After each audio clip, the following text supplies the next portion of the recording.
Welcome back to another edition of Biro Sports Talk. Of course, I'm your host, Biro, and as always, I'm here. Yes, a little late tonight. It's not. Hey, Corbin, what's up? Oh man, but all interesting to say the least. But like I said, here we are once again.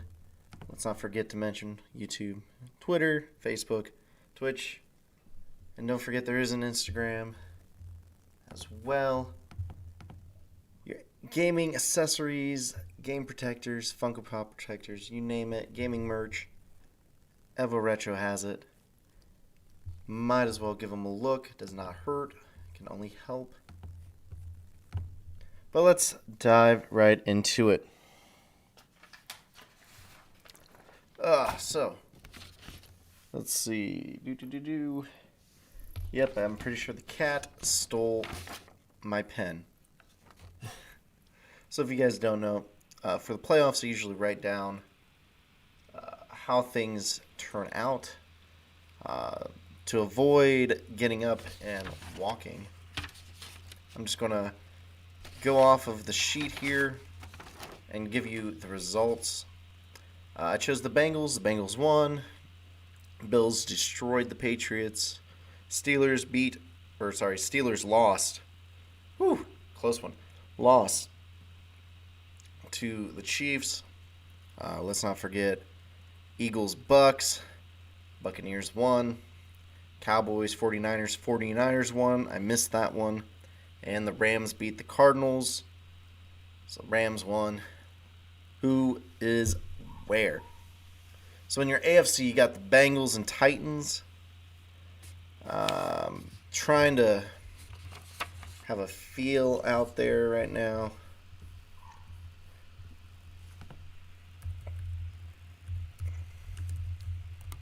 I'll type it in real quick. Well, there you go.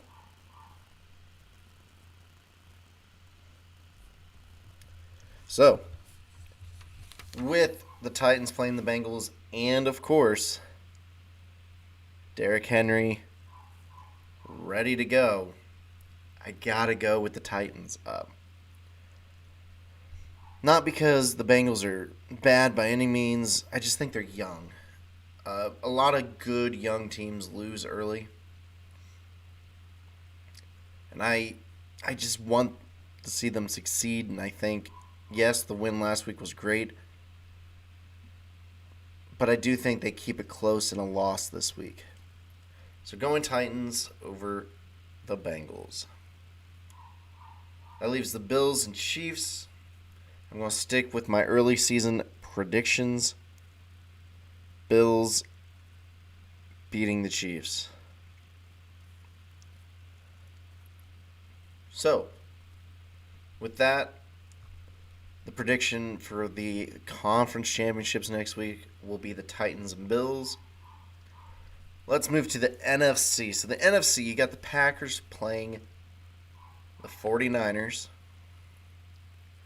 And you got the Rams playing the Bucks. For Packers 49ers, as much as I should go with my early season predictions, I feel like the Rams are a hot team right now. With the week off, sure, the Packers will be rested, sure. But there always seems to be someone who's stuck in the mud, essentially, after a bye week. And I feel like it's the Packers. The Packers just always seem to lose either this weekend or they'll lose next weekend. But I'm going with the 49ers this week just because I feel like they have a good enough team that they could beat the Packers here.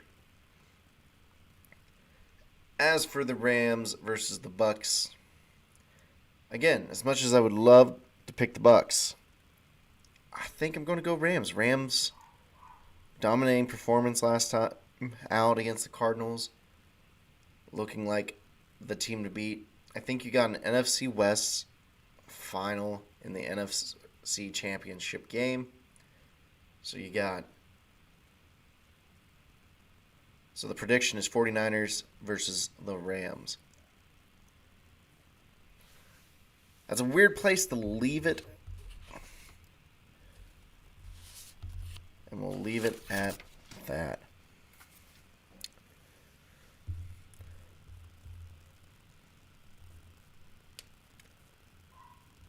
So, the good news for the 49ers, especially with this pick, Nick Bosa should be fine. Fred Warner should be fine. The linebacker. And then, of course, Jimmy Garoppolo is also fine. The Bengals, in their pursuit of making it to the AFC Championship game, their leading sack leader, Hendrickson, who was hurt for, I believe, the second half last week, is cleared.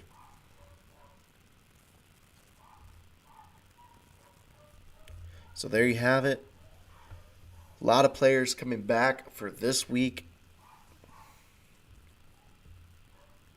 It'll, of course, be interesting to see where they all lay out.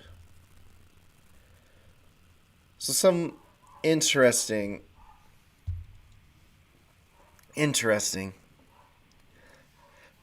plays of last week, decisions of last week, and so on and so forth. Let's start with the Cowboys and their quarterback sneak with 14 seconds left. Do I think they had enough time to spike that ball? I do.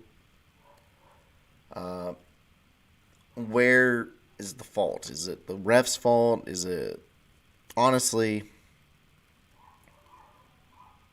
I think Dak giving it to the center when he knows the referee needs to touch the ball is an issue.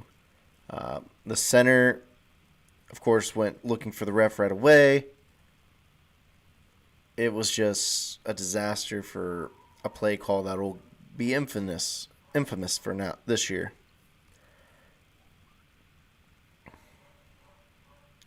Once more, watching that Raiders versus Bengals game, a errant whistle that they kept talking about, saying that a touchdown that the Bengals got and they should have been awarded should have been called dead and not reviewed at all. I like that they let the play go. I don't understand. Like, no one knows where the whistle came in at. That's why everyone's confused. Referees are confused. But I'm telling you, that's what needs to happen.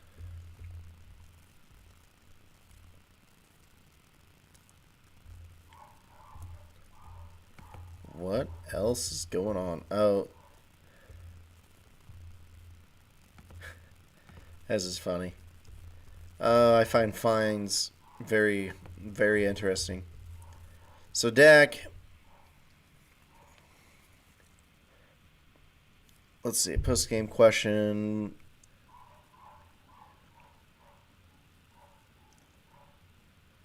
Yeah, so he pretty much just said he's sad about how the game ended. Credit to that. He was told objects were directed at the officials. He said credit to them, then credit to them.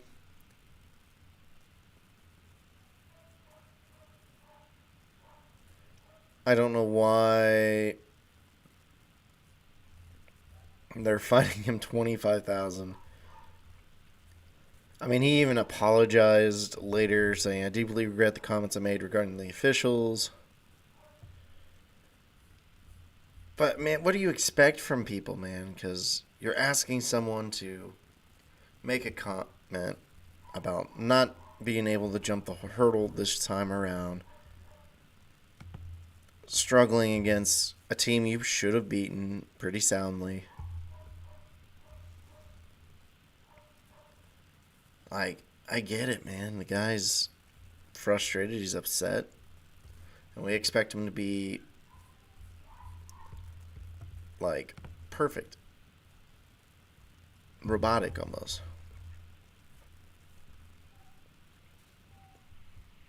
So, speaking of which,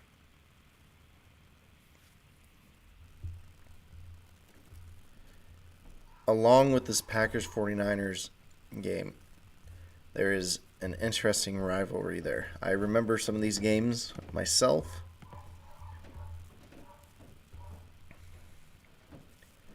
Because when you think about it, you think Brett Favre, you think Steve Young. At least I do.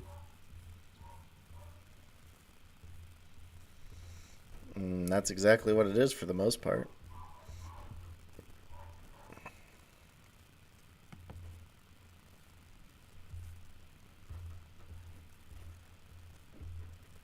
But an article I found this morning that I wanted to talk about today. And I mean, I wanted to talk about it because I found it very interesting. They ranked the top 10 hires from the past, is it 5 years? Yep, from the past 5 years. And here's how they ranked. So Zach Taylor was 10. Has abysmal record at 16-32-1, but those first 2 seasons, really bad. This year, of course, great. Amazing. Hopefully they can build on it for you Bengals fans. You guys kind of need it and earned it.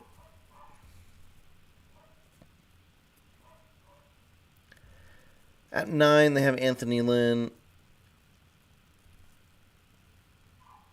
I just don't. He's done good with good quarterbacks, essentially. I mean, he had Phillip Rivers, got Herbert, and he's been set.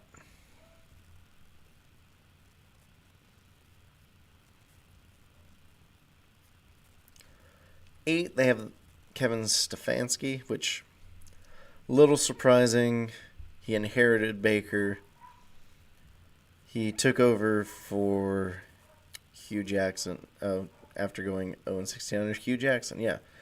I forget who it was, though, he replaced. I don't think it was Hugh. I think it was someone else. Kevin Stefanski replaced.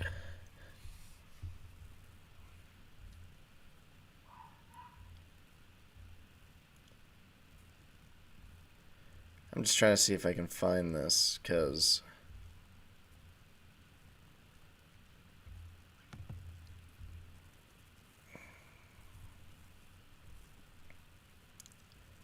man, I'm just trying to think who he replaced, and I don't think it was Hugh. I want to say it was someone else. But anyways, moving right along. Don't want to lull anyone to sleep. So 7, Frank Wright. I mean, guy's been on loaner quarterbacks now for a couple years.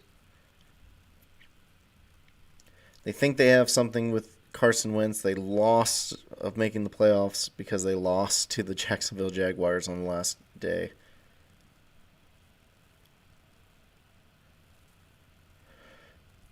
And it's very interesting that they struggled. So another interesting hire, which is Mike Vrabel. 41-24, 2-2 in playoffs.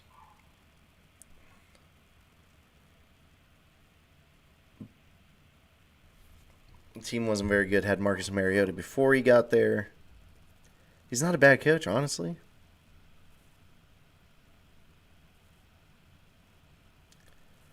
The problem is, this year, getting the 1 seed for Vrabel, it'll be interesting to see how far he goes. Henry can do it. He can carry the load. But as we've seen recently, how much pressure until Henry breaks, basically.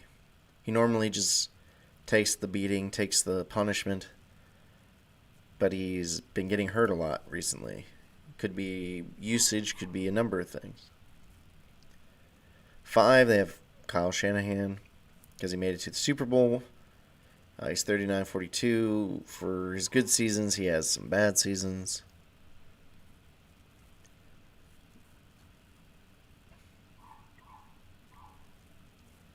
honestly, I think it's interesting to look at. Oh, excuse me. That before Shanahan got there, Colin Kaepernick was the quarterback. So what happened there, right? 4, Bruce Arians. Obviously, did great. He's 5-0, won the Super Bowl, of course. Everyone knows last year with Tom Brady. The reason they don't have him as 4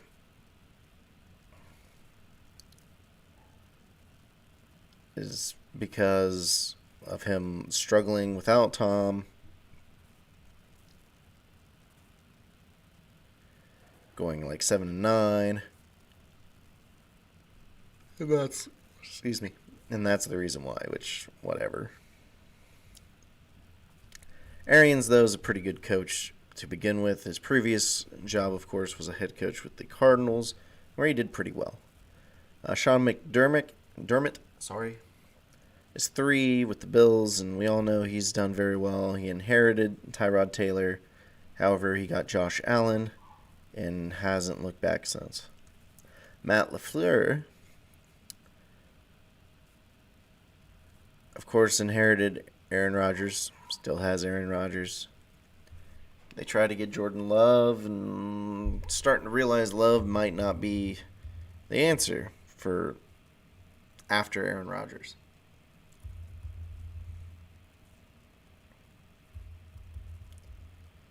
And, of course, number 1, Sean McVay, everyone knows, because he made it to the Super Bowl. He's done very well.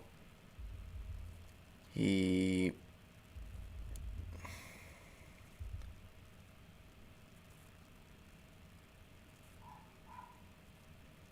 was going to say, the Rams just have been very good under McVay. Even in that terrible Super Bowl where they lost to the Patriots 13-3. Yeah, I mean, you can't argue the Rams' talent. You can't argue how well they've been playing. So fun times. Fun times. Now we're going to switch it up a little bit. Mostly because I'm a big basketball guy, and a lot of people who watch this is more football, because originally I was on a different podcast for football. Obviously started this to be more broad. So,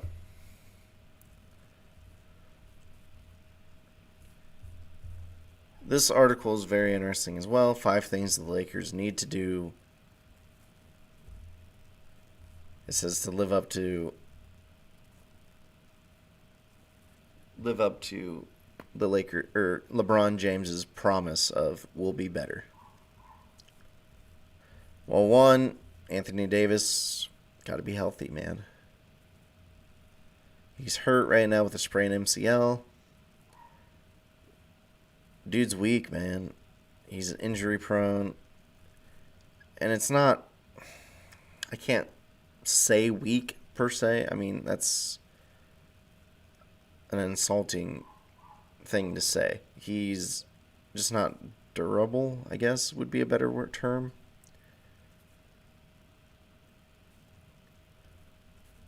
But I digress. Pretty much Anthony Davis, he would be a difference maker.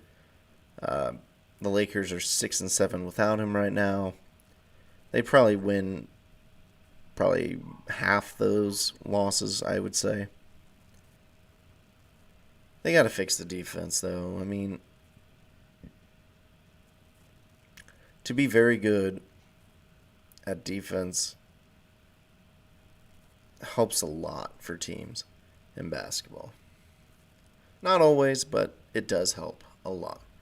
So, one thing for sure, you look at it, they're 20th in the league. No wonder they're not doing so well. You just got to think what's going on. So, got to fix that defense. They also say fix the offense, ranked 24th. excuse me. Problem is,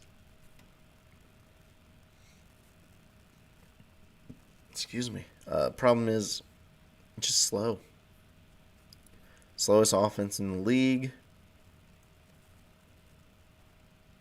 They walk the most. They point guard travels the fewest miles.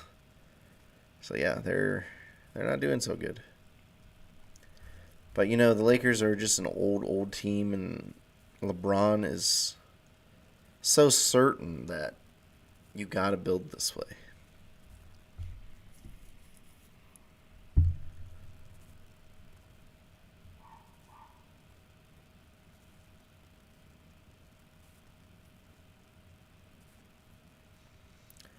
They also said calibrate the Russell Westbrook machine. Now, here's an interesting perspective on this. Russ is a guy. He's a very good player. Triple-double machine. He could still get you some triple-doubles, man. Don't get me wrong. I think the Lakers are not the team for him, though. LeBron needs the ball. Russ needs the ball. Russ is very good for a team that needs Russ to have the ball. It would be nice. So, an ideal situation would be a team where Russ has the ball, surrounded by shooters, and a big man. Typical Thunder when Russ was there. They were really good when they had Paul George. Russ with a defensive 3-and-D superstar like Paul George probably could have went places. But alas, here we are talking about how Russ is not being Russ. He's never been a shooter. I don't know why he's shooting a lot. That's not him. And they're just not comfortable with each other, which is a good point as well. I mean, it's early. But it's getting close to halfway, and yeah, could be better.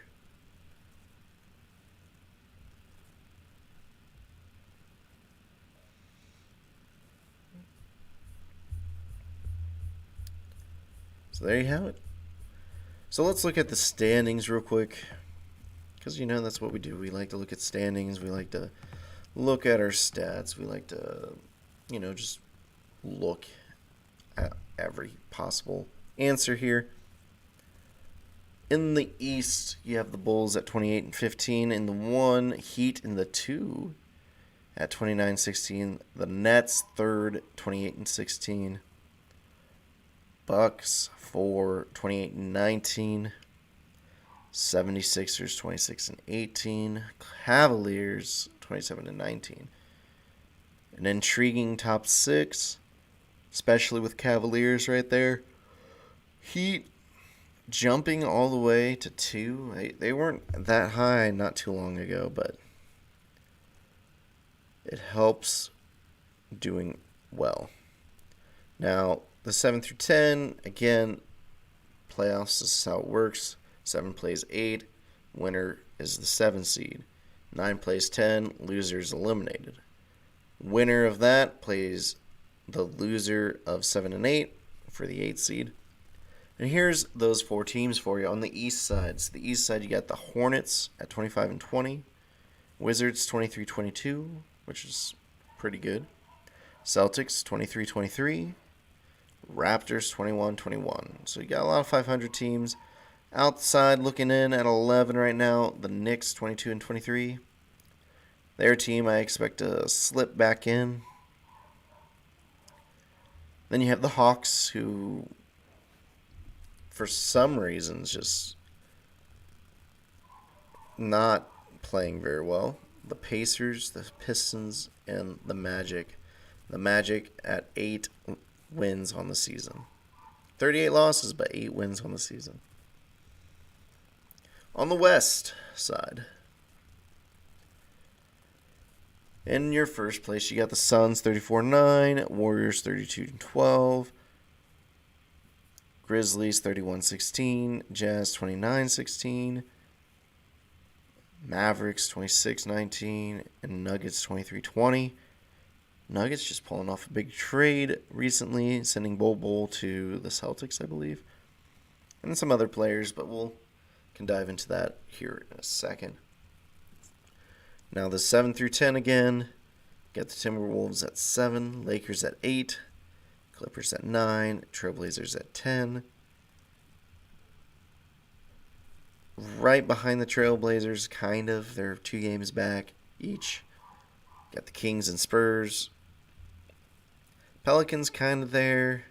And then Thunder, Rockets round out the bottom. Thunder definitely in a rebuild mode.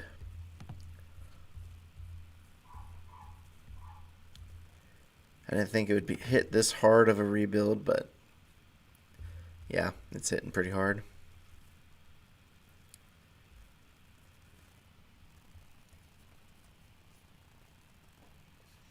So,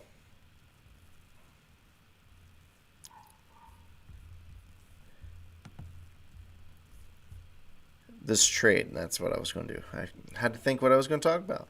We were talking about this trade. So, Bol got traded. Let's see if it will. There it is. So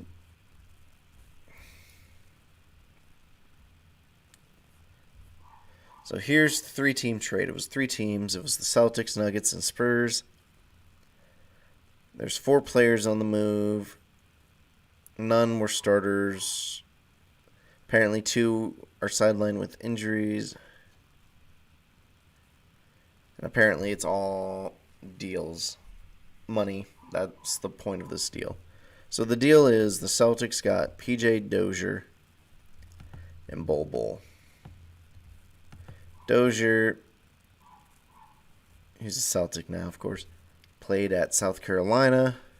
I was trying to see who he played for.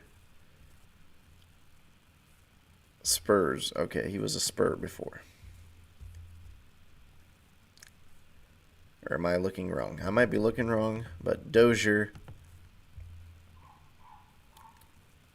Yeah, I was looking wrong. Dozier traded. Moral of the story. Bryn Forbes goes to the Nuggets. He's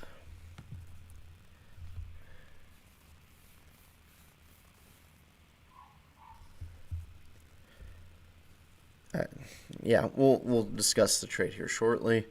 And of course, Juancho Hernandez or Hernan Gomez, who for some reason was always I think it was 2 years ago in GM mode for 2K. Might have been 3. The team always had to trade for this guy. If you let the assistant GM do anything, that's what he would do. He is a Spur. Was a Celtic. Trying to find this Bryn Forbes. He's a Nugget, was a Spur. There you go, he was a Spur. Dozier was also a Spur, I believe. Nope, he was a Nugget.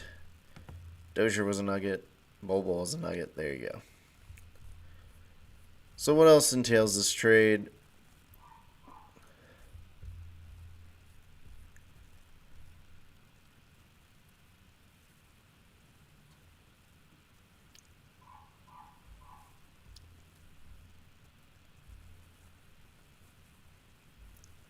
So what happened? So Bol was supposed to be traded to Detroit. Failed the physical. Pretty much gypped the Nuggets from getting a player they needed. So he's sidelined. Bol, just like Dozier, are both sidelined. Bol because of surgery for his foot. Dozier because of an ACL tear.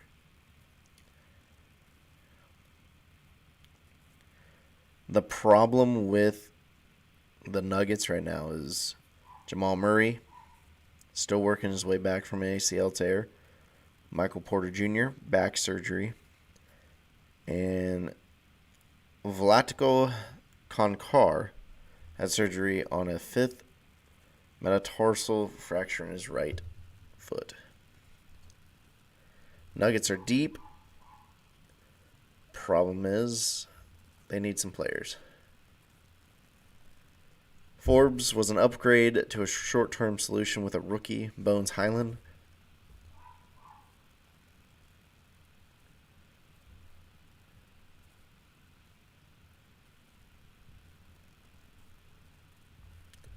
The fact that Austin Rivers is there is kind of surprising. I didn't even know he was there. Used to be a guy, and now he's just a reserve.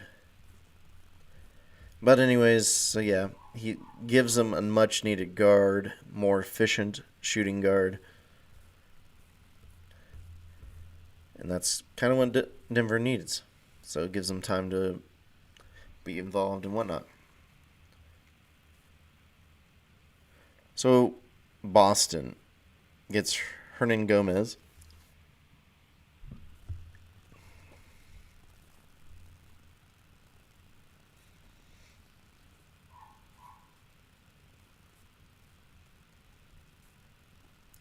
So what does this all means? Well, Jaylen Brown needs to be named an all-star, could cause issues if he's not. Celtics can get under the salary cap by moving a minimum salary player. Yada, yada, yada. Now remember, Hernan Gomez did get traded from the Celtics. Sorry if I misspoke earlier, but he got traded from the Celtics to go somewhere else. Just a big contract guy to, not have to pay.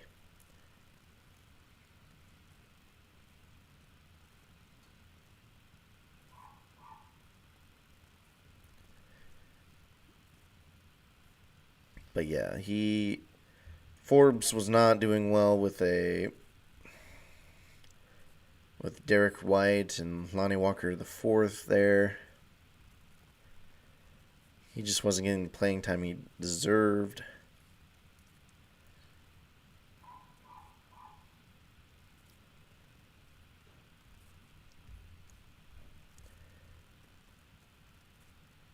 And I mean, with Hernan Gomez there,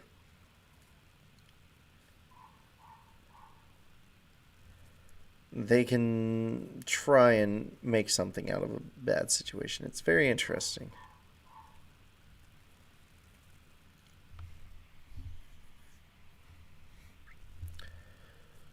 But something I did see that just turned up shortly here that I would like to talk about as well. UConn was found improperly fired men's basketball coach Kevin Ollie. This was, oh boy, how long ago was this?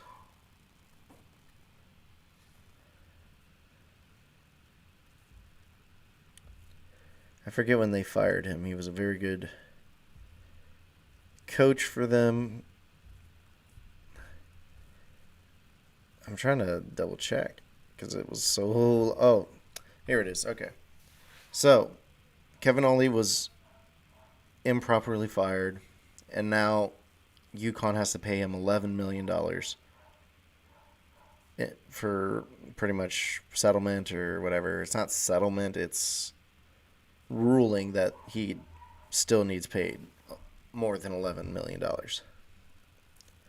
He was fired in the spring of 2018 after the school reported numerous NCAA violations.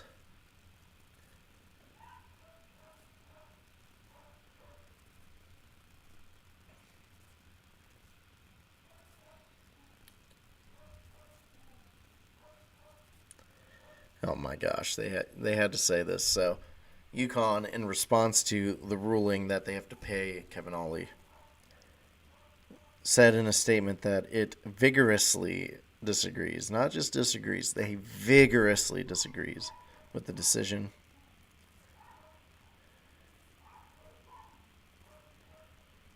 It's just, oh, that's so funny.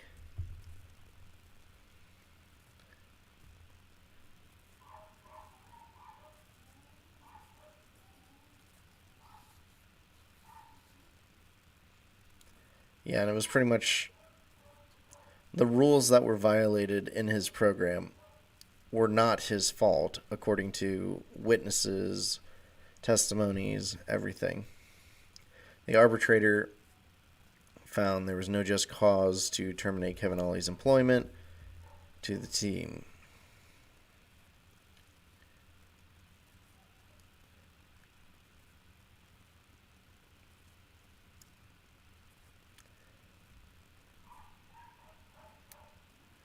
Yeah, because a lot of times anymore, these coaches do stay there, even if they are under probation of any sort. And sometimes they're a little quick because I think they fired him before the sanctions.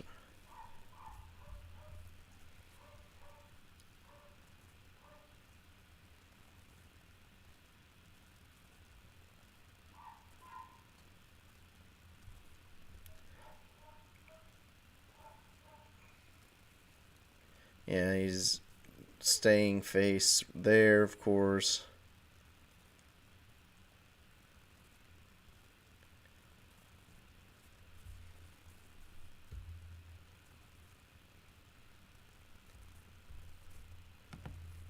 He's currently a coach for